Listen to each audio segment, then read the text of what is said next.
و14 sano ka hor maanta oo kale waa subaxnimo khamiis ah bishii January 15keedii sanadkuna waa 2009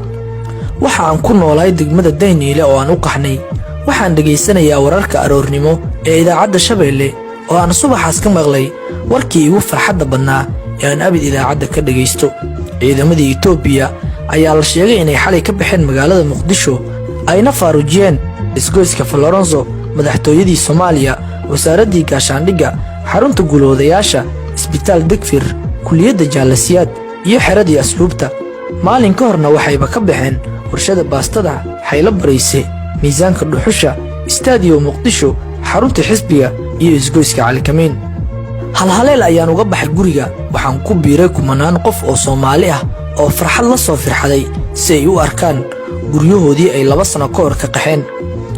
waxa aan lu ku imid xarunta gaashaandhigga afhayeenkii howlgallada ee maxaakiimta Cabdiraxiin Ciise Cadow ayaa iridka gaashaandhigga kula hadlaya dadweyne iyo saxaafadda wuxuu shacabka ugu baaqayaa inay dul qaataan inta ay ka xaqiijinayaan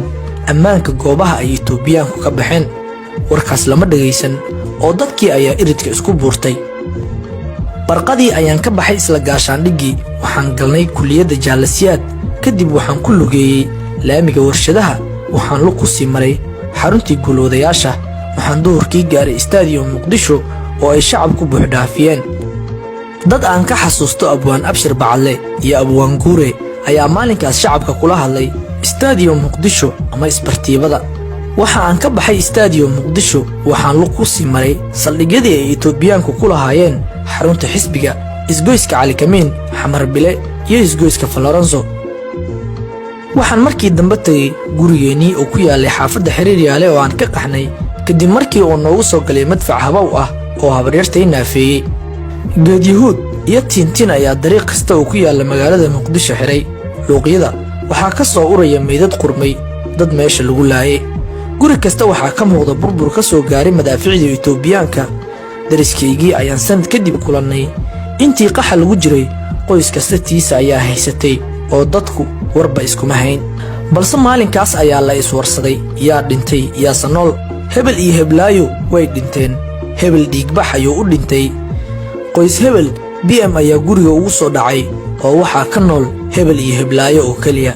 hebel dhaawiciisa inta dalka wax looga qaban waayay ayaa dibadda loo qaaday heblaayo isbitaal hebel ayay taalaa oo Itoobiyaankii ayaa kufsi wadareed u geystay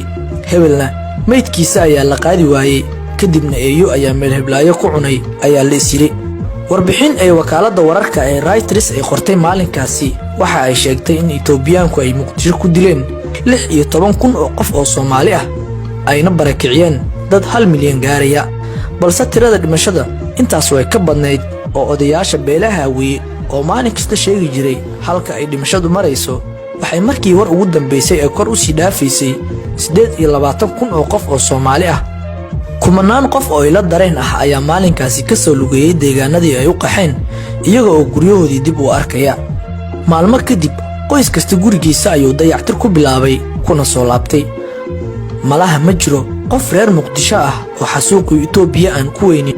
qof uu jeclaa iyo qoys Muqdisho ku nool oo aan qaxin qofna uga dhiman ama uga dhaawacmin